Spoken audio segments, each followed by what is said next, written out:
My name is Abe Slocum, and welcome to Recovering Real Estate.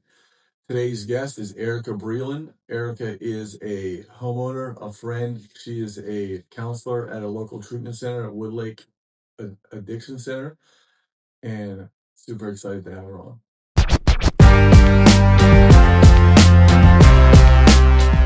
Welcome on. How are we doing today? Pretty good. How about you? I'm good. I'm good. Enjoying this beautiful, I guess, fall weather. It's not super hot, but thank you for coming on and taking the time out of your schedule. I know you're busy with life. So, Well, thanks for asking me to come on. oh yeah, no, I mean, you're on the list, and I was like going down the list. I'm like, I'm gonna hit up Nancy next to ask Nancy to come on. Good So, luck. who's more sociable out of you two? Probably me. Probably you. Probably me. Yeah. So you don't think Nancy will come on? Maybe you might have like a 10% chance. Yeah. I'll have to work on it. So Erika, today you are a registered addictions counselor, correct? Yes, I At am. Woodlake, right? Yep. How long you been doing the counseling thing? 5 years. When I first met you, We were we were texts. texts. That was Yeah. a long time ago. That was about what, 7 years ago. About, yeah, I five. was How long you there. been sober? 7 years. 7 years. Yeah, I've been sober 7. So about 6 years, probably something like that. That old Baton Rouge detox crew. That Oh was, yeah. Good times. Good yeah, it times. was. It was. That was a fun, crazy place. It's always, I always say it's entertaining working in a treatment center. Definitely learned a lot and experienced a lot in the tech Yeah, no, field. 100%. And as a tech, you're like the front lines of defense, I guess, because, and Actually, as a counselor, to me, a tech is probably the most important person in the treatment center, yeah. because on the My, weekends and at night, always there, hands on. yup, and you're the one to always get crapped on if something goes wrong. It's like, Mm. this person left. Why didn't you try to, and so it kind of, so what? Yeah, I remember. I was working. I remember working at Baton Rouge Detox. I remember you coming in for an application and filling out an application and then coming on, and we had a good crew. A lot of people from that. A lot of people from there are all doing their thing. They're RACs, registered addiction counselors.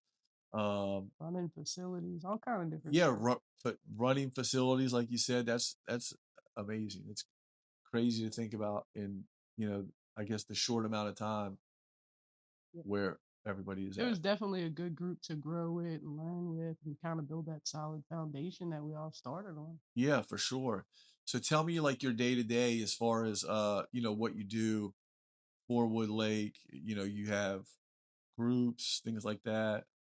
Yeah, so I run the female side of the center in Denham Springs, and I'm a RC. I do female counseling. We kind of do group in the mornings, do some individual sessions, different things like that, and then I do run the OP program at night. I do one of the groups, an outpatient group.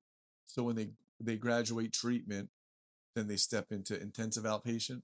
Yeah, and then the last phase is the OP. And so if they do night OP in Denham Springs, they get to come through me, and I get to see them do the last phase. So I get to see the beginning phase, and then I get to see them go through the last phase, which is pretty cool. So how long is that total process with treatment?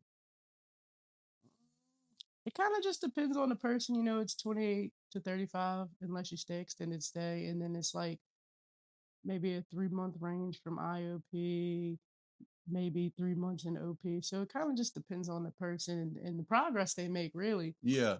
So I mean, so if they finish up, they're walking away with like 6 months, 6 months of 6, 7 months of sobriety, sobriety, accountability, counseling, counseling, one drug on one, screening. drug screens. Yeah, that's good.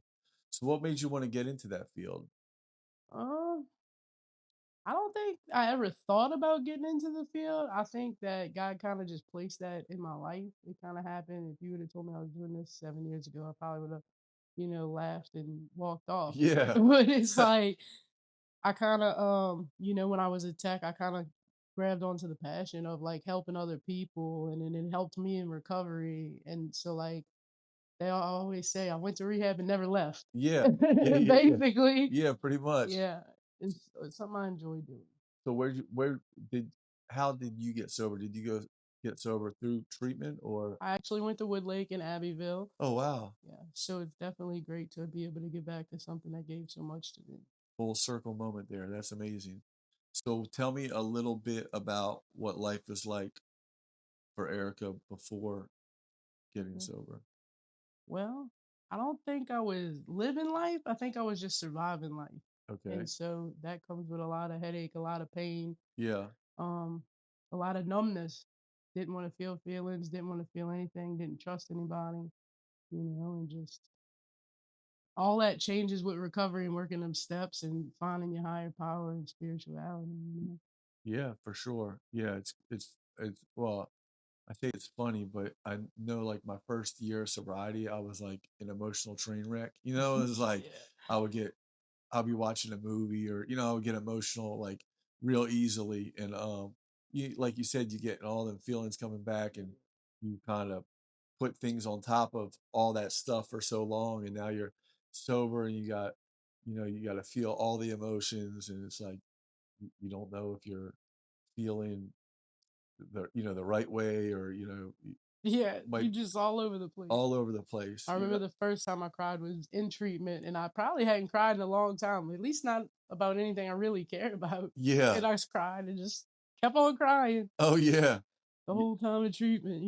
I remember I was in a treatment center one time and I had been there. It was like a 6 month program and I had been there about 3.5 months. And I was working in the kitchen and I walked into the kitchen and Adele was playing. And I like nothing happened, nothing triggered me or anything like that. It was an Adele song, and there was this older guy, and I just started crying. And he was like he was like, Abe, come see, and he's like, come over here, and he like gave me a big hug, and I was like, I'll always remember that. And I was like, I don't even know why all that happened, but it was just thinking about all the stuff building up to that point. So Absolutely. definitely definitely you know a hurdle that we have to get over, learn how to deal with our emotions and keep them in check. Absolutely. Learn how to live again, getting into a routine, a schedule, showing up when you say you're going to show up and Yes. actually being a part of your family and gaining a family. I gained a family through recovery, and So yeah, you got sober, you got married. I did. I did. I've been married for what, like 3 years. We've been together for almost 7. That's amazing. Yeah. And kids. 2 kids. I'm back in my son's life. I adopted my daughter with my wife that I had now. And, things are good. Yeah. It's a good thing to like feel that somebody can look up to you or trust you Yeah. or work together with you as a partner instead of worried about not trusting you and unloyalty, Yeah, yeah, yeah. You stealing their car in the middle of the night or Yeah, something like that, right. or you got some money missing out of the bank account and Right, you know they did it, but you're like, did you do that? And they're like, no.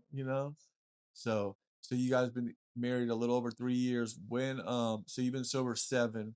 How how long you been in your house now?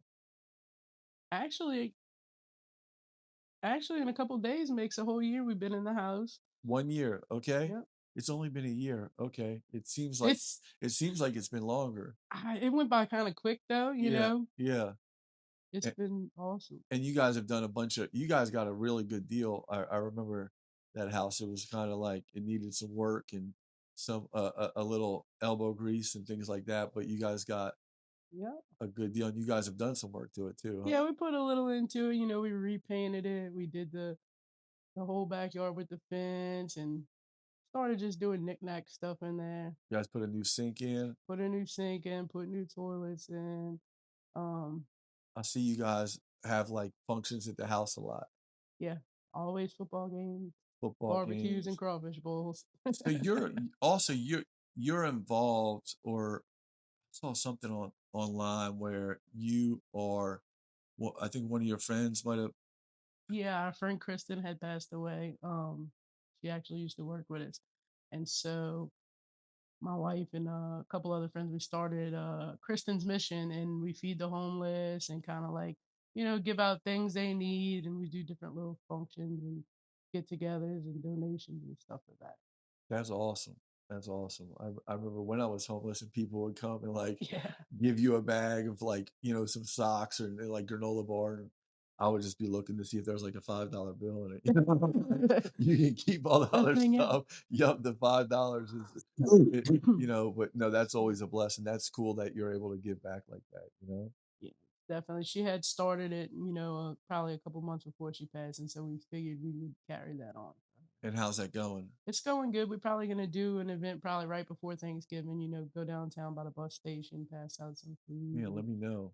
Let me know. I would love to bring I would love to be a part of something like that and be able to bring Lincoln and okay, yeah, the kids enjoyed it. We did bring them that one time, and they was holding signs that said "Pray with me," and it was pretty intense. To be able to watch them feel that and be a part of something bigger than their self. yeah, for sure. No, that's super cool. That's really super cool. So Erica, so you've been in the house a year, so you bought a house at 6 years sober. Yep. Wait, so getting sober, you think, yeah, I don't know if I'll be able to do that. And then you become a homeowner, you marry, become a homeowner. How's like, I mean, could could you have imagined all that? Absolutely. And it gave me chills just thinking about it, like how far, you know, excuse me, you really come over them years because it's like you start off with, okay, I'm just going to be sober just for today, you know, and then the day becomes the next day and then the next day. And then it's like, okay, I got stability going on. I got my sobriety going on. Now I'm going to get a job. Now I'm going to start working on my credit. I'm going to Yeah, start saving money. You start adulting. yeah, yeah, yeah, yeah. And that's a big difference. You Yep. actually care about something and working towards something. You set them goals and then you reach them. It's pretty cool to watch. It's a good feeling, man. It's definitely that's when I walked in here. I was like, last time I was here, that was an intense feeling. Like it was good stuff happening in my life, and Yeah. I'm forever for grateful for that. Yeah, for sure. No, it's definitely the your biggest purchase that you'll make. And it's it's like true freedom. You can walk around your house in your birthday suit if you want to. You know what I'm saying? Or like, you got a yard and a house to take care of and a home to invite kids to or have functions at. And for a lot of us, that that type of stuff, we're Long moving life, around with in trash bags and suitcases and it's that's not. couch to couch, Yup. that So fast life, yeah, that yeah. fast. So you went through Woodlake you went to treatment one time or you have been to treatment a I couple. had been to treatment twice at that point. I had went to Fountain Blue ADU, Okay. sent by the legals, of course. I was in Yeah. my kind of midish 20s. Got out, didn't work the program, thought I was gonna just stay sober. I was pretty much happy to be out of jail at that point. Yeah. And then the second time, again, I was sent by Yeah. probation in court, and the judge had gave me another chance, where I was backing up 5 years, and something happened there. I think it was that I finally understood that there is another way to live your life. Like you don't have to hustle, you don't have to live ratchet pretty Yeah. much. Yeah. like Yeah. like there's another way out. And my mom is in recovery. She's an alcoholic as well, and so I watched her go through treatment and treatment and treatment. So I never really thought it worked, the 12 steps, Yeah. until I actually started. I remember when I surrendered in education, Yeah. with Kevin James on the Yep. screen in Abbeville, and Yep. then they had some people talking, some church people, and I was like, wow, all I gotta do is give it up. Because when I run my show, Yeah. things are crazy, man. Yeah. Yeah. Yeah. Like life is life, and then now today I get to know how to deal with that. That's pretty cool.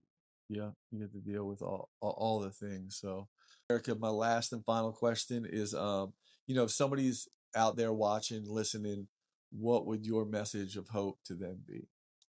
A message of hope would be that it's okay, get help.